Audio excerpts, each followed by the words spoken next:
Well, thank you very much. It's an honor to have President Zelensky of Ukraine, and we've been working very hard, very close. So we've actually known each other for a long time. We've been dealing with each other for a long time, and very well. We had a little negotiation spat, but that worked out great, I think, for both countries, I think for the world, actually, beyond both countries.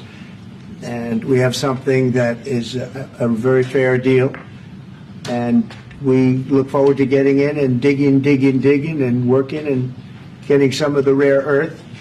But it means we're going to be inside, and it's a big commitment from the United States, and we appreciate working with you very much. And we will continue to do that. We have had some very good discussions with Russia. I spoke with President Putin, and we're going to try and bring this to a close. It's something that you want and that he wants. We have to negotiate a deal. But we've started the confines of a deal, and I think something can happen. The big thing is the number of soldiers, mostly at this point, but soldiers being killed. You're losing thousands of soldiers. So on both sides, we're losing a lot of soldiers, and we want to see it stop. And we want to see the money get put to different kinds of use, like rebuilding. And we're going to be working very hard. But we've had a lot of very good conversations. I will say until we came along, the Biden administration didn't speak to Russia whatsoever. They didn't speak to anybody. They just allowed this to continue. And I will say that, I'll say in front of you, you've heard me say it 1,000 times, if I were president, this war would have never happened. We would have had a deal negotiated for you without having to go through what you've gone through. But your soldiers have been unbelievably brave. We've given them great equipment, but somebody has to use the equipment. They've been unbelievably brave, and we give them great credit. This was supposed to be over very quickly, and here we are 3 years later. So I give tremendous credit to your generals and your soldiers and yourself in the sense that it's been very hard fighting, very tough fighting. They're great fighters. And you have to be very proud of them from that standpoint. But now we want to get it over with. It's enough, right? We want to get it over with. So it's an honor to have you here. Thank you very much for coming. We're going to sign the agreement at the conference in the East Room in a little while, right after lunch. And we'll be having lunch together. We're also discussing some other things. And we appreciate everybody being here. It's somewhat of an exciting moment, but the really exciting moment is when they stop the shooting and we end up with a deal. And I think we're fairly close to getting that, and an honor to have you. And please, I'd like to say something. No, thank you so much, Mr. President. Thank you for the invitation. And really, I hope that this first document, will be first step to real security guarantees for Ukraine, our people, our children. I really count on it. And of course, we count that America will not stop support. Really, for us, it's very important to support and to continue it. I want to discuss it with details further during our conversation, and of course, the infrastructure or security guarantees. Because for today, I understand what Europe is ready to do. And of course, I want to discuss with you what the United States will be ready to do. And I really count on your strong position to stop Putin. And you said that enough with the war. I think that is very important, Ben, to say these words to Putin at the very beginning of war, because he's a killer and terrorist. But I hope that together we can stop him. But for us, it's very important to, to save our country, our values, our freedom, the democracy, and of course, no compromises with the killer about our territories. But it will be later. And of course, what I wanted, we spoke about it by phone with you, about the drones production. We have very good drones production. I think the best one in the world for today because of the war. Yes, and of course, we need very much the air defense. You have the best air defense in the world, and really you helped us under attacks of Russians. And I want to speak how we can exchange the licenses. We're open to share the licenses of all our drones with you, of course, with the United States. And we need licenses for quick production of air defense. Even after the war, we need our nation to be calm, that we are secure. So that's why we need this air shield. And of course, about this I want to speak about the contingents. I think that France and UK already spoke to you, and we know that Europe is ready, but without the United States, they will not be ready to be as strong as we need. And the last point, last not least, about exchange, about our people and children. And you know that these crazy Russians, that they stolen 20,000 of children, Ukrainian children. They changed their names, they changed their families, relatives, and now they're in Russia. We want to bring them back, and really, it's a big dream, task, and goal for me, and our warriors. By the way, Mr. President, we exchanged, released more than 4,000 warriors from Russian prison, but there are thousands more in the prison. I wanted to share with you some images. How it's.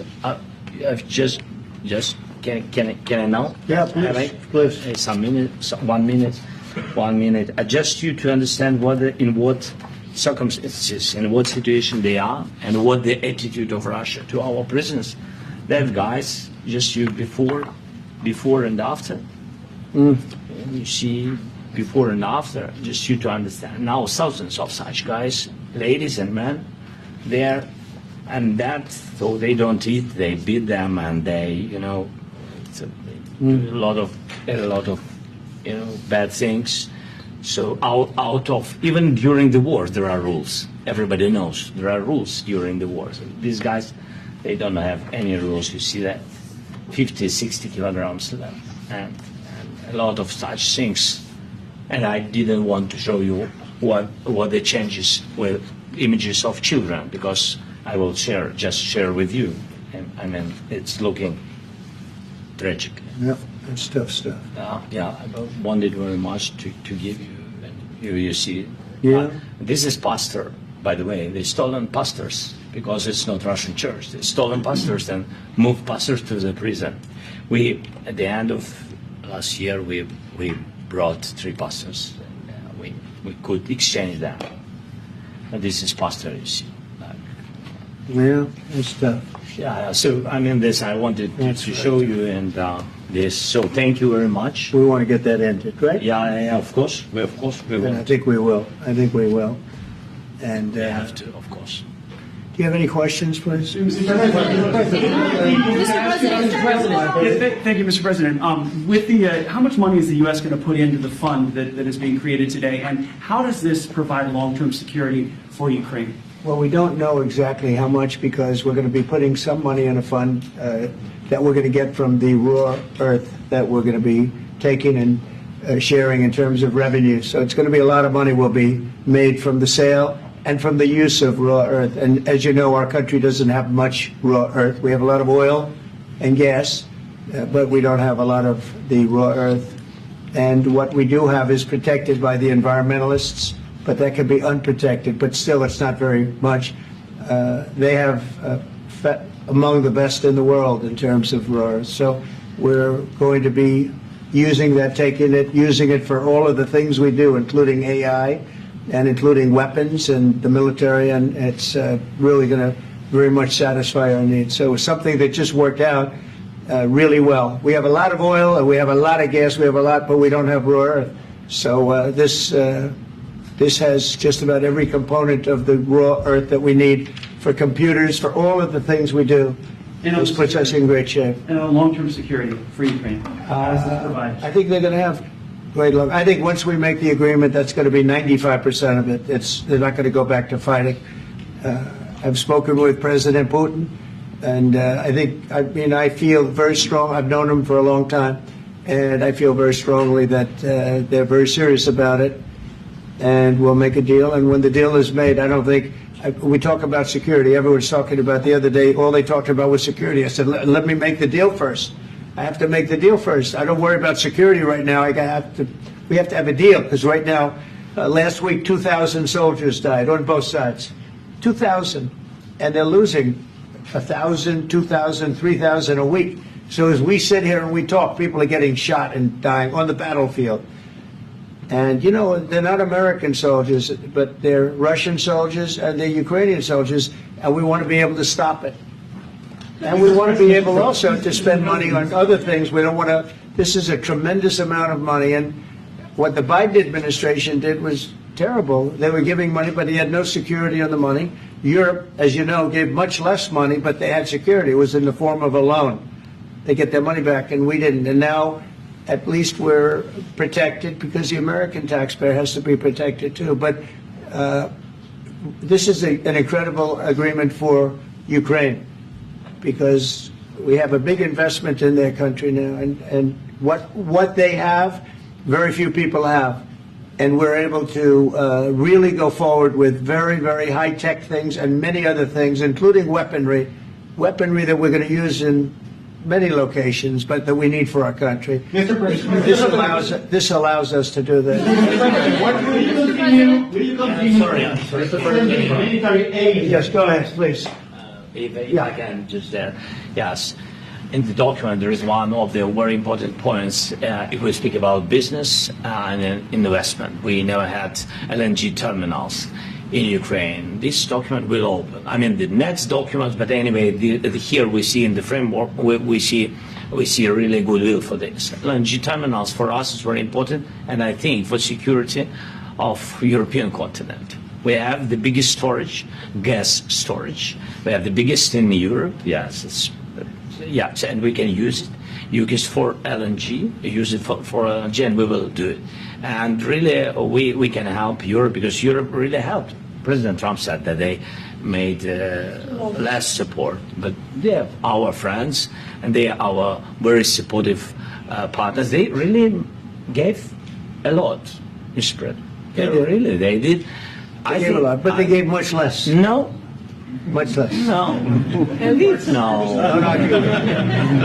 Okay. Okay.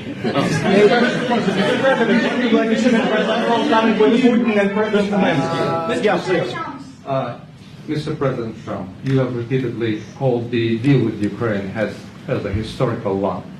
And as a President of the United States, you make historical decisions in other issues which affect America and other world. So what place in the world history do you want to take? And do you associate yourself with any famous historical figures? Yeah, I'd say George Washington, Abraham Lincoln. I would say I'm far superior to George Washington and Abraham Lincoln. Now, you know I'm only kidding, right? Because when I say that, the fake news is going to go wild. They're going to say he considers himself to be better than Washington. But you never know. You never know. I don't compare myself to anybody. I'm here to do a job. We've had a great 35 days or whatever it might be, a month, a little more than a month. We've accomplished tremendous amounts. Not only this would be a very great achievement if we could get the war stopped and get them back to normalization. I think that's going to happen. We've had very good talks on both sides, as you know. But I think we've done a very good job, just generally. If you look at all of the things we've done in 30 days, they're saying there's never been a opening for a president. The first month, there's never been a first month like we've had. And this is one of the very important things. This, to me, is one of the most important things because we have tremendous death taking place as we speak, and I don't want to have that. You know, think of the parents, whether they're in Russia or Ukraine, think of the parents of all these people being killed needlessly. They came to our territory. Should have never started. This would have, if I were president, this would have never started. Mr. President, will you continue sending military aid to Ukraine after the U.S. signs this agreement with Ukraine? Yeah, we're going to be continuing. President Zelensky, do you feel like the U.S. is on your side? That the President Trump is on your side at this moment? Right. What do you think? He wants to know, do you think that, sort of a stupid question. I guess we wouldn't be here if I wasn't. But, I think that the United States on our side from the very beginning of occupation, and I think that President Trump on our side, and of course, I'm sure that the United States President will not stop support. This is crucial for us. It's important for us. Yes. And Putin, the president speaks about the people and the soldiers which are dying, but they came to our territory, they came to our land. They began this war, and they have to stop. And I think this is the question, with really the most important question. Can President Trump, I hope yes, with some other allies, to stop Putin, withdraw these enemies, our enemy, withdraw these troops from our land? And I think that you asked about the history, I think that if President, or when, he will stop Putin, if President Trump will bring peace to our country, I think he will be on this wall. We've had very, very good talks. Mr. President, to Ukraine. President Zelensky just said that there would be no compromises with Vladimir Putin. I just wanted to ask both of you, firstly, are there compromises that you think that President Zelensky is going to have to make? And President Zelensky, is there anything that you might be thinking that you may be able to offer or bring to the table, for example, elections? Thank you.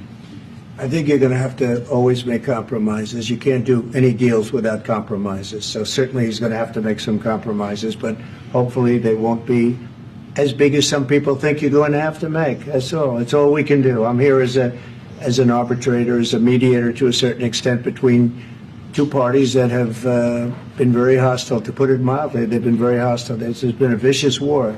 There's been a vicious war. You know, it's a very level battlefield, and those bullets go out, and as I've said many times, we were talking about it with Pete, many times the only thing stopping those bullets is a human body. And in the case we're talking about, generally young human bodies are stopping a lot of bullets.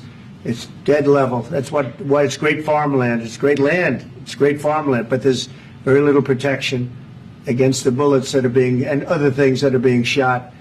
So all I can do is see if I can get everybody at the table and get an agreement. I think we're going to end up with an agreement. Otherwise, I wouldn't probably be even here today. Mr. President, I've got two questions for you. You think ultimately your legacy will be the peacemaker and not the president that led this country into another war and ended foreign wars? And I've got a question. I hope it will. I mean, I hope I'm going to be remembered as a peacemaker. This would be a great thing if we could do this. I'm doing this to save lives more than anything else. Second is to save a lot of money, but I consider that to be far less important. So I hope I'm going to thank you, Brian, for that question. It was a nice question.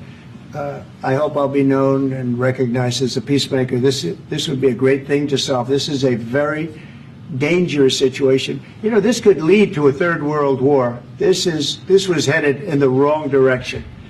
If this election were lost, if we didn't win this election, and we won it by a lot, that was a mandate. We won every swing state. We won the popular vote by millions and millions of votes. We won everything. The districts, you look at the areas of red, take a look at a map. This was a big mandate, and this was one of the things I said, we're going to get this thing settled. If we didn't win, I think this could have very well ended up in a third world war, and that would not have been a good situation. What was your second question? And my second question for President Zelensky. No. Why don't you wear a suit? You're at the highest, why don't you wear a suit? You're at the highest level in this country's office, and you refuse to wear a suit. Just want to see if do you own a suit? Yeah, problems. A lot of Americans have problems with you not Really? respecting the I don't have dignity of this such- office. I will wear a costume after this war will finish. Okay. Yes, maybe one. Maybe something like this. something like Yes, yours. sir. Yes. That'd be great. Maybe something better. I don't know. We will see. Maybe something cheaper than. Yeah. Thank you. Thank you. Thank you. Thank you, President Trump. You said yesterday that you have. Are you going to send more arms to Ukraine in case there's no peace? Yeah, we're going to have arms to Ukraine, yeah, sure. Hopefully I won't have to send very much, because hopefully we're going to have it finished. We're looking forward to finishing this quickly. We're not looking forward to sending a lot of arms. We're looking forward to getting the war finished so we can do other things. But we very much appreciate the agreement, because we needed what they had, and we're treating, our country is now treated fairly. Biden didn't do that. He didn't know what the hell he was doing. This should have never happened. This should have never started. But, Sure, the answer is yes, but hopefully we won't have to send much because I'm looking forward to getting it done quickly, very quickly. Does that mean you'll provide security guarantees, Mr. President? I don't want to talk about security yet because I want to get the deal done. You fall into the same trap like everybody else. A million times you say it over and over. I want to get the deal done. Security is so easy. That's about 2% of the problem. I'm not worried about security. I'm worried about getting the deal done. The security is the easy part. Security is very nice. Everybody stops shooting. And now will Europe put people there? I know France is going to. I know the UK is going to. I know other countries are going to, and they happen to be right next door. We haven't committed, but we could conceivably. We have security in a different form. We'll have workers there digging, taking the raw earth so that we can create a lot of great product in this country. So in that sense, you have something, but we haven't determined that yet. I will say, in speaking to France and in speaking to, and they were here, as you know, last week and just the other day, they have committed to a lot of security. I don't think you're going to need much security. I think once this deal gets done, it's over. Russia's not going to want to go back, and nobody's going to want to go back. When this deal ends, I really believe this deal is going to be over. Question? Yeah, please go ahead. Go ahead. Thank you, Mr. President, thank you. You had Mr. Macron and Keir Starmer at the White House this past week, both of whom praised your courage and conviction to lead the pathway towards peace. Yes. Part of that involved, though, re-engaging Russia in diplomatic relations, something that previous leaders lacked the conviction to do so. What gave you the moral courage and conviction to step forward and lead that? Well, I love this guy. Who are you with? One American News, sir. Well, that's why I like him. One American News does a great job. I like the question. I think it's a very good question. It's a pathway to peace. It's a pathway to getting something solved.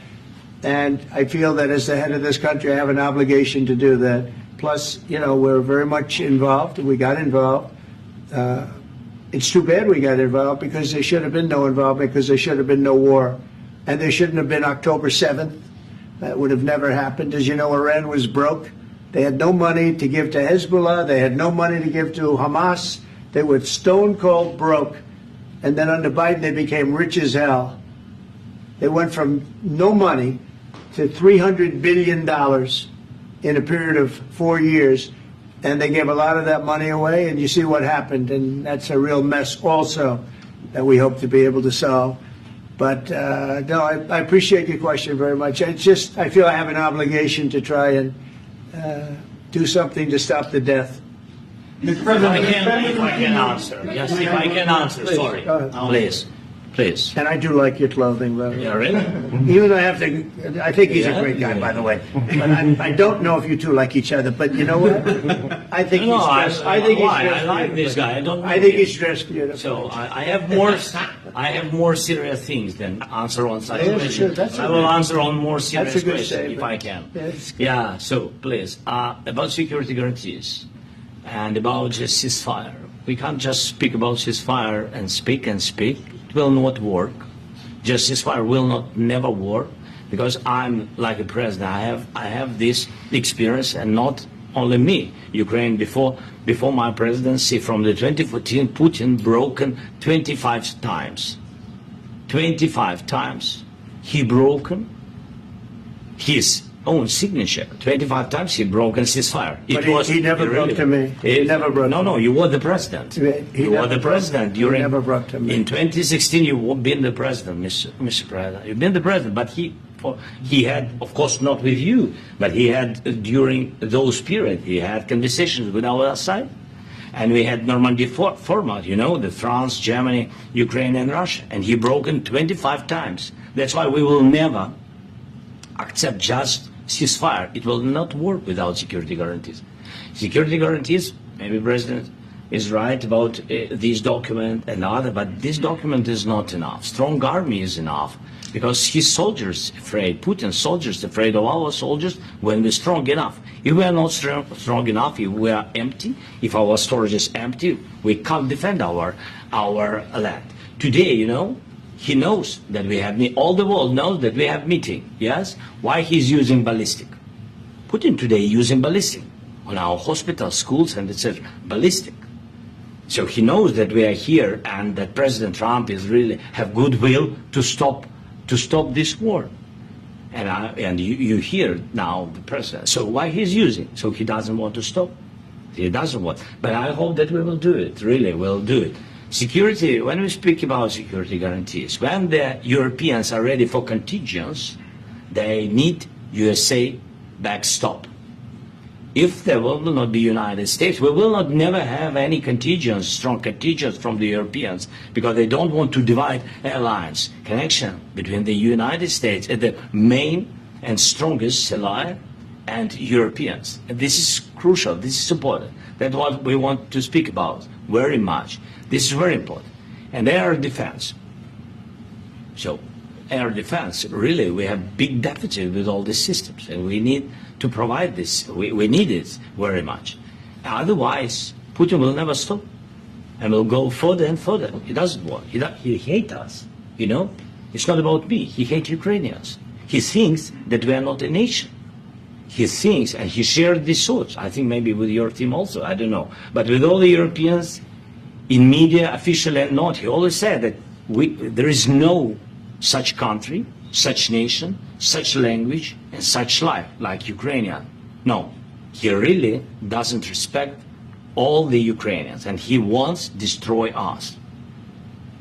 And you are right, Mr. President. That's 2%. This document, maybe other documents, it's a very good start, very good, but it will not enough to stop this person. Should Russia pay to rebuild Ukraine? Mr. President, under these I asked They have to Zelensky pay. this question. He This didn't is like the rule. because This is the rule of because the war. I'm This is sorry. the rule of the war. During all the centuries, all the history, this is the rule of the war. Who began, those pay. Do you agree? This is the rule. Putin began this war. He has to pay all money for innovation. He has to pay.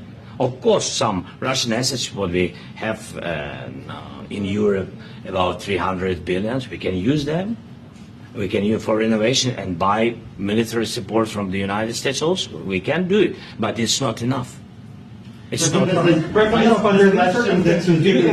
trilateral summit Because I want to know. Zelensky. Wait, 1 second. I asked this question that you didn't like because I wanted to know if you want to position yourself in the middle between Russia and Yes. Ukraine or on the Ukraine side. No, I'm in the middle. I want to solve this thing. I'm for both. I want to get it solved. And it's wonderful to speak badly about somebody else, but I want to get it solved. If we can solve it, great. If we can't solve it, they're going to have to fight it out, and who knows what's going to happen. But I want to see it get solved. May I follow up? One more question about U.S. troops in Europe. After Russian invasion of Ukraine, your predecessor sent additional troops to Eastern Europe, including Poland, my country. Yeah. Are you committed to keeping these troops on the eastern flank of NATO in the future? I'm very committed to Poland. I think Poland has really stepped up and done a great job for NATO. They, as you know, they paid more than they had to. They are one of the finest groups of people I've ever known. I'm very committed to Poland. What about Baltics? Poland's in a tough neighborhood, you know. What about the Baltics? The Baltics, they got a lot of, it's a tough neighborhood too. But we're committed. We're going to be very committed, and we're committed to NATO. But NATO has to step up, and the Europeans have to step up more than they have. And I want to see them equalize, because they are in for far less than we're in. And they should be at least equal. You understand that? Why is the United States, we have an ocean in between. Why is the United States in for so much more money and other things as Europe? With that being said, and as you said, they've also been obviously very helpful. But we have put in far more than they have. And I think they should equalize. Mr. President, Please, go ahead. About the agreement again today, what changed between the first time that Secretary Bessent gave President Zelensky the agreement and today for the signing? We made a deal. So What was the I'm just- deciding factor? I'm a business person. We made a deal. That's what changed. Mr. President, I didn't think we were going to make a deal. And We ended up making the deal, so that changed. Mr. President, what and how do you envision a trilateral summit with President Zelensky and Putin? I don't know, but These well, they circumstances? don't like each other. I can tell you that. They do not like each other. This is not a love match, and it's unfortunate. That's why you're in this situation. The United States should not have allowed this to happen. Okay, the United States, run by a man that didn't know much. I'm going to be very nice. Run by an incompetent person, very incompetent person, should never have allowed this to happen. I've stopped wars. I've stopped many wars. My people will tell you, I stopped wars that nobody ever heard about. I stopped wars before they ever started. You can look at some of, I could give you a lot of nations that would tell you right now they were probably going to war. I could tell you right now there's a nation thinking about going to war on something that nobody in this room has ever even heard about. Two smaller nations, but big, still big. And I think I've stopped it. But this should have never happened. Mr. President. About sorry, just a second. About any negotiations. First of all, I want really to tell you, and I think that everybody understands that Ukraine, more than Ukrainians, nobody wants to stop this war. But at the future, any negotiations, it's understandable that two sides of the war, not Russia and the United States, because this is not the war between Russia and the United States. This is war of Russia against Ukraine and Ukrainian people. So these two sides will be at the anyway will be at the negotiation table. Then of course United States, like the strongest partner of the Ukraine, and of course Europe. I think Europe is very important. I want to speak about it with the President. Yes, Europe is very important for us because we really defend Europe for today. All Europeans really recognize that we are defending line and they have real life and our people are dying. That's why they helped us. And also it's about the NATO. Yes, between, like the President said, you have big, nice ocean. Yes, between us. But if we will not stay, Russia will go further to Baltics and to Poland, by the way. But first to the Baltics. It's understandable for them because they've been in the USSR. You know, they've been one of the republics of the USSR, and Putin wants to bring them back to his empire. It's a fact. And when he will go there, if we will not stay, you will fight. Your American soldiers, it doesn't matter, do you have ocean or not, your soldiers will fight. Mr. President, would you be willing to visit Ukraine, maybe Kyiv or Odessa, which is going to be a third year of the Black Sea? It was my question. I'm sorry. I don't want to talk about Odessa now. Let's not talk about Odessa. I want to talk about making a deal, getting peace. We don't have to talk about Odessa, but a lot of cities have been destroyed. A lot of cities that are not recognizable. There's not a building standing. No. And a lot of things Mr. President, you have to come and to look. No. We have very good cities. Yes, a lot of things have been destroyed, but mostly cities alive, and people work, and children go to school. Sometimes it's very difficult. Sometimes closer to front line, children have to go to underground schools or online. But we live. Ukraine is fighting, and Ukraine lives. This is very important. And maybe it's Putin is sharing this information that he destroyed us. He lost 700,000 people, 700,000 soldiers. He lost everything. Yes. So. Mr. President, one more. I mentioned Poland. Please, go ahead. When did you last speak with President Putin, and what did he say that? A couple of days ago. And what did he tell you that gave you the assurance that he wanted peace? Well, that's what I do. My whole life is deals. I know pretty good. And I've known him for a long time. I've dealt with him for a long time. He had to suffer through the Russia hoax. You know, Russia was a hoax. It was all Biden. It was nothing to do with him. So he had to suffer through that, and he was able to do that. I think that he wants to make a deal, and he'd like to see it end. That's all I do. That's what I do. My whole life, that's what I do is make deals. And I'm in the middle of a mess because this is a real mess. It's a very dangerous one. If this doesn't get solved now, it's not going to get solved for a long time. So I hope we're going to get it solved. In the back, please. Thank you, Mr. President. Prime Minister Starmer claimed repeatedly that his government believes in free speech and was not engaged in censorship. But his country's government arrests people for memes and thought crimes, and even more worrisome is pressuring American companies to censor Americans on his behalf. How can he be a reliable, trustworthy partner when he says things that are demonstrably false on such an important topic? Well, we actually spoke to him about that yesterday, and we thought they took it very, very much too far. JD was very strong on it. So was I.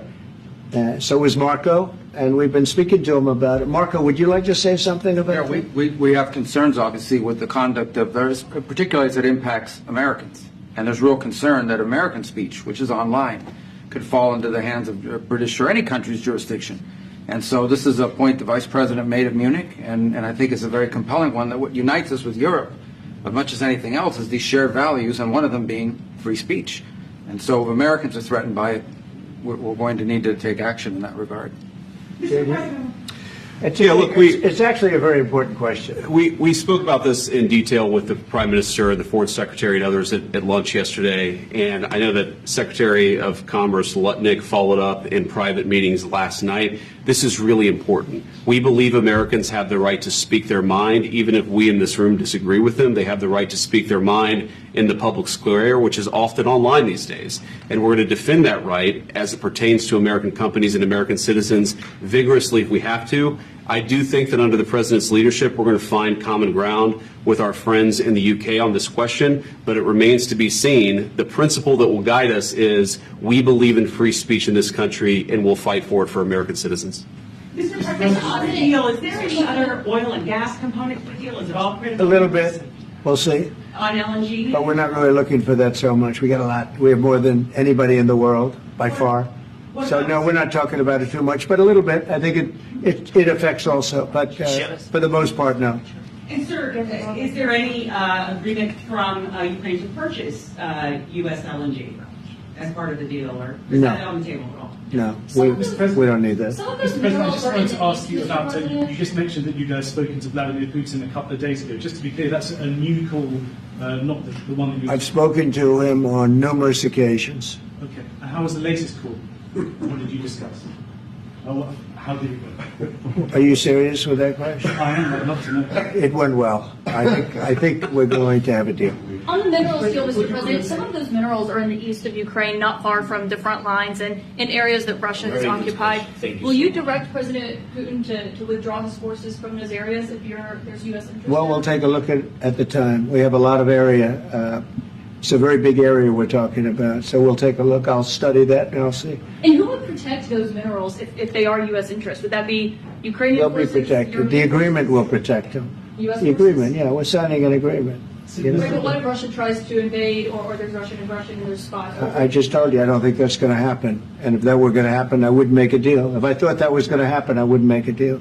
Some people may wonder why. You ought to focus on CNN on survival, not asking me these ridiculous questions.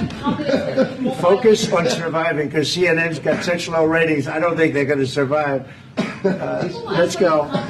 Please go ahead. Since I already mentioned Poland, that Poland was under Russian control for decades after the Second World War.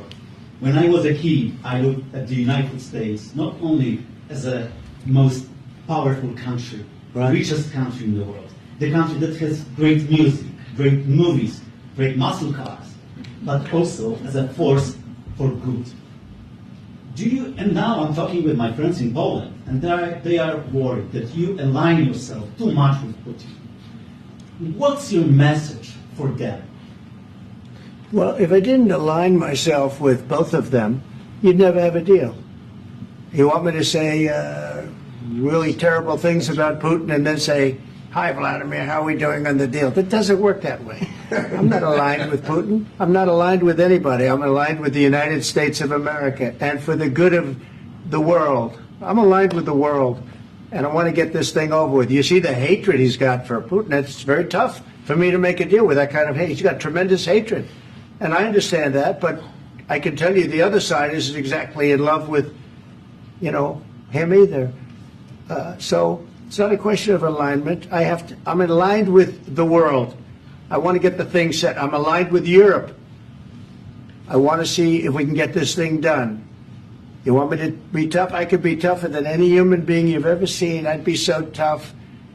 But you're never going to get a deal that way. So that's the way it goes. All right, one more question. Hey, I would respond to this. So look, for 4 years in the United States of America, we had a president who stood up at press conferences and talked tough about Vladimir Putin, and then Putin invaded Ukraine and destroyed a significant chunk of the country. The path to peace and the path to prosperity is maybe engaging in diplomacy. We tried the pathway of Joe Biden of thumping our chest and pretending that the President of the United States' words mattered more than the President of the United States' actions. What makes America a good country is America engaging in diplomacy. That's what President Trump is doing. Can I ask you? Sure. Yeah? Yeah. Okay.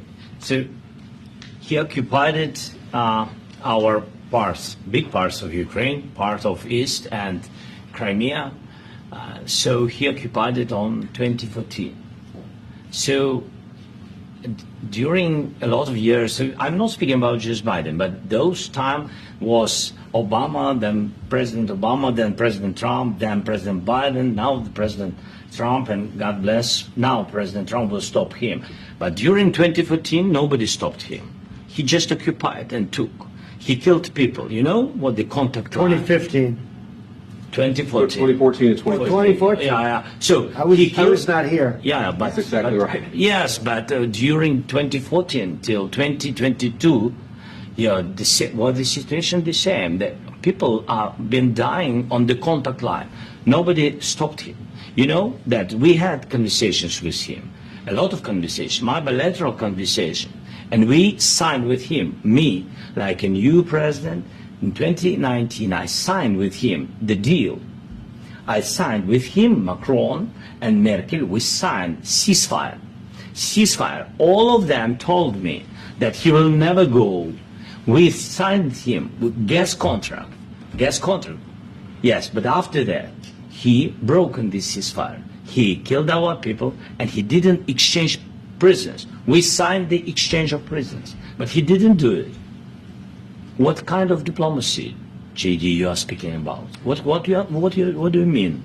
I'm talking about the kind of diplomacy that's going to end the destruction of your country. Yes, but if you Mr. President, with respect, I think it's disrespectful for you to come into the Oval Office and try to litigate this in front of the American media. Right now, you guys are going around and forcing conscripts to the front lines because you have manpower problems. You should be thanking the President for trying to bring an end to this conflict. Have you ever been to Ukraine that you say what problems we have?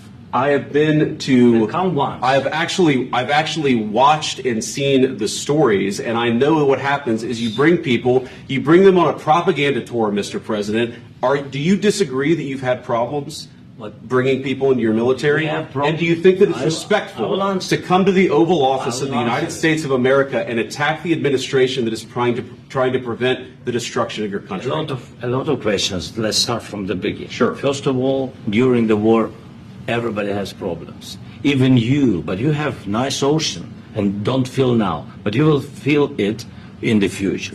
God bless. You don't know that. God bless. God bless. You will not have the war. Don't tell us what we're going to feel. We're trying to solve a problem. Don't tell us what we're going to feel. I'm not telling you. Because you're in no position to dictate that. That's exactly what you're doing. You're in no position to dictate what we're going to feel. We're going to feel very good. Feel influence. We're going to feel very good and very strong. You will feel influence. You're right now not in a very good position. You've allowed yourself to be in a very bad position, and he happens to be right about it. From the very beginning of the war. You're not in a good position. You don't have the cards right now. With us, you start having cards. Right now, you don't. You're playing cards. You're playing cards. You're gambling with the lives of millions of people. You're gambling with World War III. You're gambling with World War III. And what you're doing is very disrespectful to the country, this country, that's backed you far more than a lot of people say they should have. Have you said thank you once? This entire meeting? No, in this entire meeting, have you said thank you? You went to Pennsylvania and campaigned for the opposition in October. Offer some words of appreciation for the United States of America and the president who's trying to save your country. Please, you think that if you will speak very loudly about the war, He's not speaking loudly. He's not speaking loudly. Your country's in big trouble. Can I Wait a answer? minute. No, Can you've I done a lot answer? of talking. Your country is in big trouble. I know. You're not I winning. know. You're not winning this. You have a damn good chance of We coming are out staying, okay because of Mr. us. President, we are staying in our country, staying strong from the very beginning of the war. We've been alone, and we are thankful. I said thanks You haven't in been this alone. cabinet. You and haven't not been only alone. in this We cabinet. gave you, through I this said stupid thank you. president, $350 billion. You voted we gave for you your military president. equipment, You and your voted men for are your brave, president. but they had to use our military. What about If you didn't have You our invited military me- equipment, You invited if me you to didn't speak. have our military equipment, this war would have been over in 2 weeks. In 3 okay? days, I heard it from Putin. In 3 days, this is something Maybe new. less. In 2 weeks, of course, yes. It's going to be a very hard thing to do business like this. I tell you. Just say thank you. I said a lot of times Accept to American people. Accept that there are disagreements, and let's go litigate those disagreements rather than trying to fight it out in the American media when you're wrong. We know that you're wrong. But you see, I think it's good for the American people to see what's going on. I understand, sir. I think it's very I understand. important. That's why I kept this going so long. You have to be thankful. You don't have the I'm cards. thankful. You're buried there. Your people are dying. tell you You're again, running I low know. on soldiers. Don't- Listen, don't please, you're running Mr. low President. on soldiers. It would be a damn good thing. Mr. And then President. then you tell us, I don't want a ceasefire. I don't want a ceasefire. I want to go and I want this. Look, if you could get a ceasefire right now, I tell you, you take it so the bullets stop flying and your men stop getting killed. Of course, we want to stop the war. But you're I saying said- you don't want a ceasefire. But I said to you, I want a ceasefire. with guarantees. Because you'll get a ceasefire faster than an agreement. Ask our people about ceasefire, what they think. That wasn't Doesn't with matter me. for you what- That what wasn't is- with me. It That was wasn't with with you. a guy named Biden who was not a smart person. This That is was your- with, this that was is with your Obama. president. It was your president. Excuse me. That was with Obama, who gave you sheets, and I gave you javelins. Yes. I gave you the javelins to take out all those tanks. Obama gave you sheets. In fact, the statement is Obama gave sheets and Trump gave javelins. You got to be more thankful, because let me tell you, you don't have the cards. With us, you have the cards. But without us, you don't have any cards. One more question to Mr. Vice President. I'm sorry. It's going to be a tough deal to make, because the attitudes have to change. What if Russia breaks ceasefire? What if Russia breaks peace talks? What do you do then? I understand that it's a heated conversation right now. What are you saying?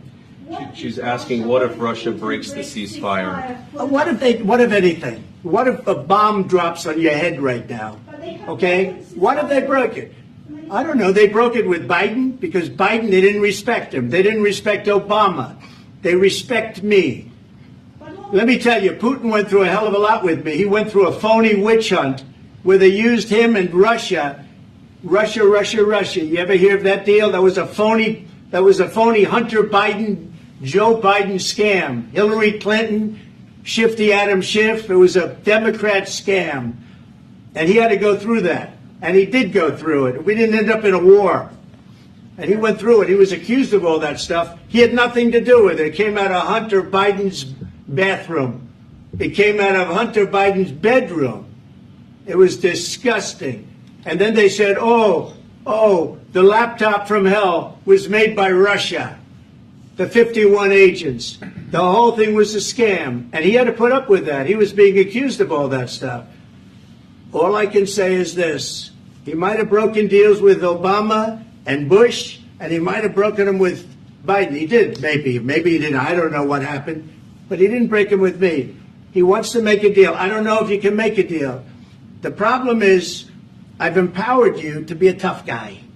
And I don't think you'd be a tough guy without the United States. And your people are very brave. But you're either going to make a deal or we're out. And if we're out, you'll fight it out. I don't think it's going to be pretty, but you'll fight it out. But you don't have the cards. But once we sign that deal, you're in a much better position. But you're not acting at all thankful. And that's not a nice thing. I'll be honest, that's not a nice thing.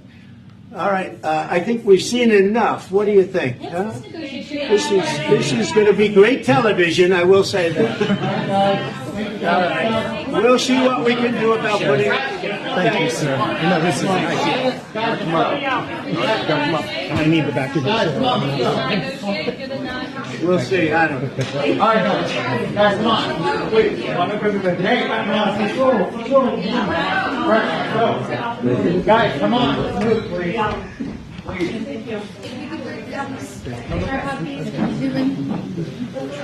Thank you.